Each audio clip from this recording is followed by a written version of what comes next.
Do you have a friend? I mean, a real friend. Someone who feels woven into the very fabric of your life, as if they belong to the core of your existence. When most people imagine what a true friend looks like, they envision someone who is always present, not only during the joyful moments, but also in the raw, messy, difficult times when everything feels like it is unraveling. They picture a person who shows up when you are falling apart, who listens with the patience of a therapist, lends you money without making it feel awkward, cheers on your career as if it were their own, helps you wrestle that oversized IKEA couch up 3 flights of stairs without a single complaint, grabs drinks with you, binge watches that ridiculous show you both have seen 5 times, and perhaps, in some absurd scenario, would even do something as ridiculous as pick your nose if you somehow broke all 10 fingers. Through all of that, they still care about you, deeply and genuinely, in a way that feels unshakable. That is the dream, the ideal friend we all carry in our minds. The one we hope will make life feel a little less heavy. But where does that image come from, and why do we hold on to it so tightly? Psychologists talk about something called attachment idealization, where we project all our emotional needs onto one person, hoping they will become our everything, our confidant, our cheerleader, our partner in crime, all rolled into one. But when you stop and think about it for a moment, reflecting on the weight of that expectation, is it even fair to place such a burden on a single human being? Is it realistic to expect one person to fulfill every role in your life, to be everything you need without buckling under the pressure of those demands? How many people do you know who can actually embody all those qualities at once, who can carry that load without stumbling? And how often do we pause to ask whether we are placing too much on their shoulders? You would think that in today's hyper-connected world where we can text, tweet, or send a direct message to anyone at any moment, it would be easier than ever to find people we truly connect with, people who understand us on a deep level, who resonate with our wavelength in a way that feels effortless. But if you are honest with yourself, reflecting on your own experiences, it often feels harder, not easier, to find those kinds of bonds. We have hundreds, sometimes thousands of contacts in our phones, followers on our social media profiles, names filling up our inboxes. Yet, how many of those people would you feel comfortable calling at 3 in the morning when your world feels like it is crumbling around you? How many would you trust to hold space for you when you are sitting alone in your room feeling hollow, wondering who would even notice if you went completely silent for days or weeks? I think more and more of us are waking up to this disconnect, realizing that real connection is not measured by how many people like your posts or react to your stories online. Those numbers mean nothing when you are alone with your thoughts, craving something deeper, something authentic, something that feels like it matters. Researchers have been pointing this out for years, highlighting the ways our modern world shapes our relationships. Sherry Turkle, in her work on technology and connection, calls it being alone together, a state where we are constantly linked through screens, always reachable, yet so often lacking the true presence that makes you feel seen and understood. The irony is almost painful when you think about it. The very technology that was supposed to bring us closer, to make relationships effortless and instantaneous, sometimes dulls our ability to form the deep, authentic bonds we are longing for in our hearts. It feels like we have traded quality for quantity, and now we are left wondering why we feel so lonely in a world that has never been more connected, surrounded by voices but starved for meaningful conversation. Part of the problem, I think, as I reflect on my own life, is that most of us never really learned how to find, invest in, or sustain a friendship in a way that feels lasting and true. We all have this vivid picture in our minds of the perfect friend, someone who is loyal, funny, emotionally available, always there when we need them, ready to drop everything to support us. But here is the question we do not ask ourselves often enough, the one that lingers in the back of my mind late at night. Are we the kind of person that friend would want in their life? Someone who shows up with the same loyalty, humor, and presence we expect from others. It is easy to hold up a checklist of what we want from someone else, but it is a lot harder to embody that checklist ourselves, to put in the effort, to be the friend we dream of having. Too often we approach friendship like consumers, asking what this person can do for us, instead of seeing it as a mutual investment, a give and take that grows slowly over time, built on shared moments and trust. The Harvard Adult Development Study, which has tracked lives for decades, shows that the quality of our relationships, not just their existence, is what shapes our long-term well-being. Quality comes from reciprocity, from both sides showing up fully, giving as much as they take. So, when was the last time you reached out to a friend just to check in, just because you care about them, not because you needed something from them to fill a gap in your own life? I get it, life is short, and the unicorn friend we are all hoping for might never show up in the way we imagine. But honestly, I think most of us would do just fine if we stopped chasing that one perfect person and started diversifying our friendships, kind of like building an investment portfolio to spread out the risk and reward. But the truth is, a lot of us are already doing this without even realizing it, adapting to the way society works now, finding different people to fill different roles in our lives. We have a gym buddy who pushes us through that last set, motivating us to keep going.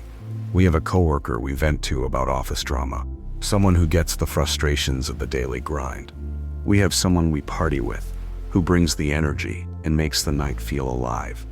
We have someone we can get deep with, sharing the thoughts that keep us up at night, the ones we do not share with just anyone.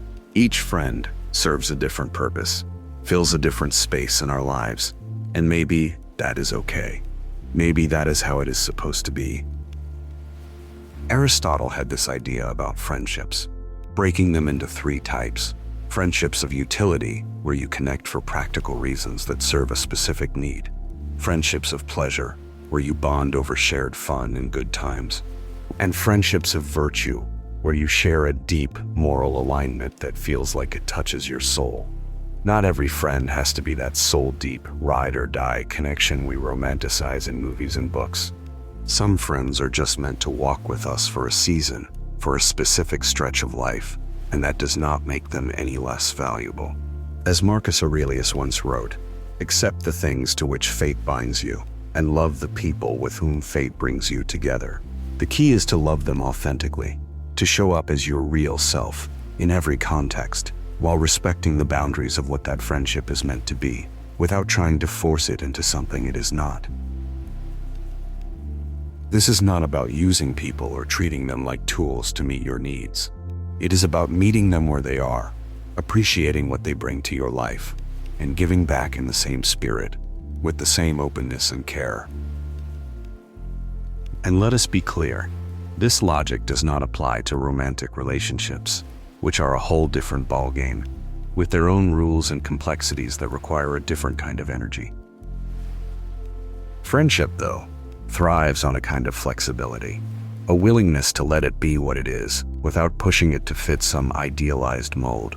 I am not saying your party friend cannot become something deeper over time, evolving into a connection that carries more weight.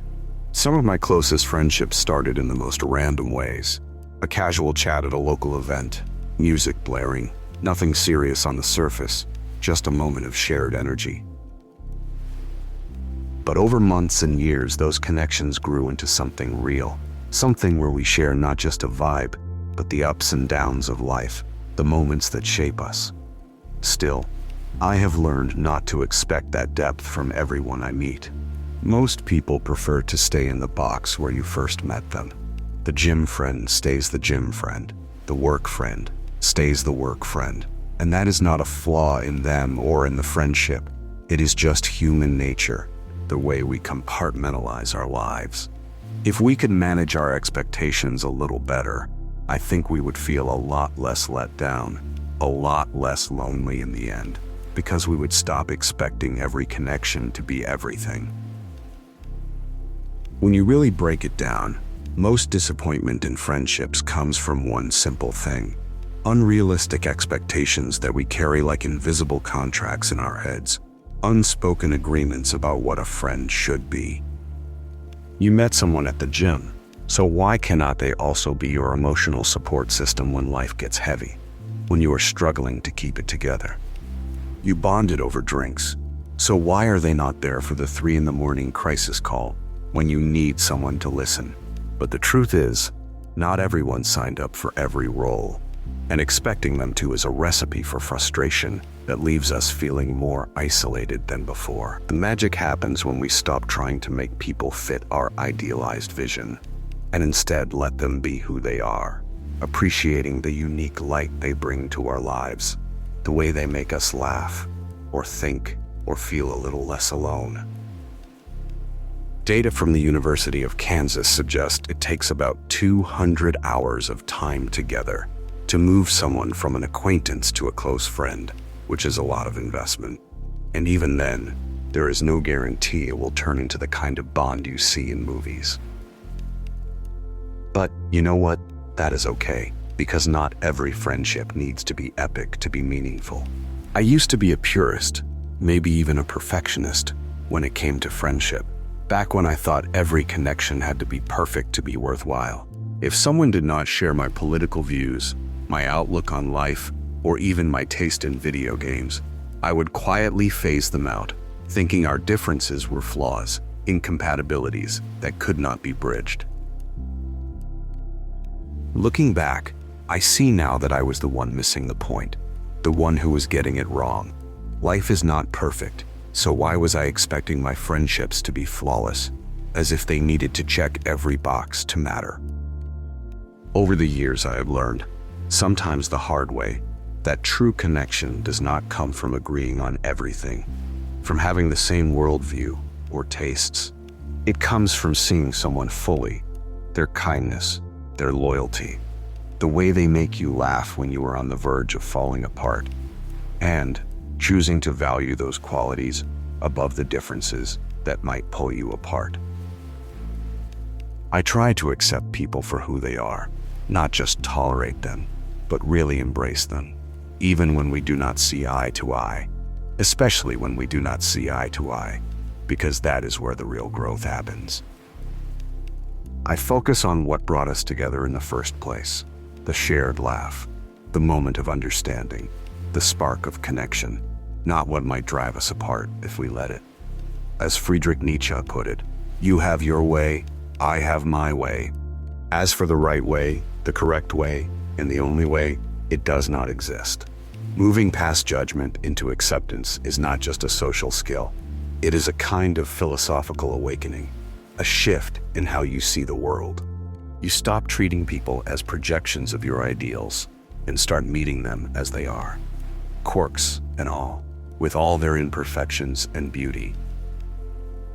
So, what is a friend, really, when you strip away the fantasies and expectations? A friend is not a flawless mirror of who you are or who you want to be, nor are they your therapist, your emotional pack horse, or your twin flame dressed up in a human costume. A real friend is someone who meets you where you are, with all your quirks, your contradictions, your evolving opinions, and says, in their own way, yeah, I will walk a bit of this road with you.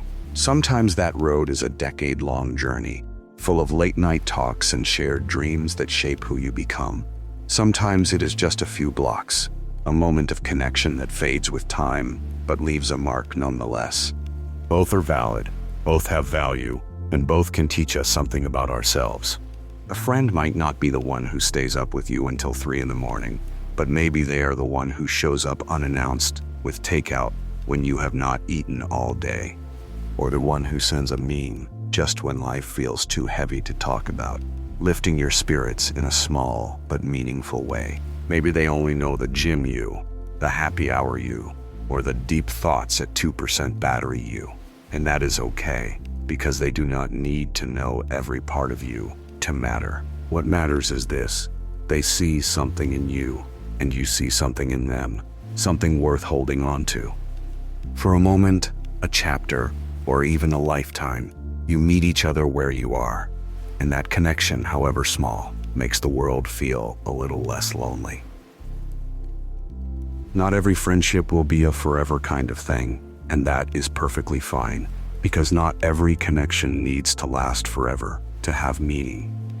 If we can stop chasing the idea of perfect people and start appreciating the imperfect, beautiful connections we already have, maybe, just maybe, we will stop feeling so lonely in a world overflowing with people, surrounded by voices but craving something real. As Maya Angelou wrote in her poem, Alone, nobody but nobody can make it out here alone. The beauty of friendship is not in finding the one person who checks every box, but in building a tapestry of connections, some fleeting, some enduring, that remind us we are not alone, even when the world feels heavy and overwhelming.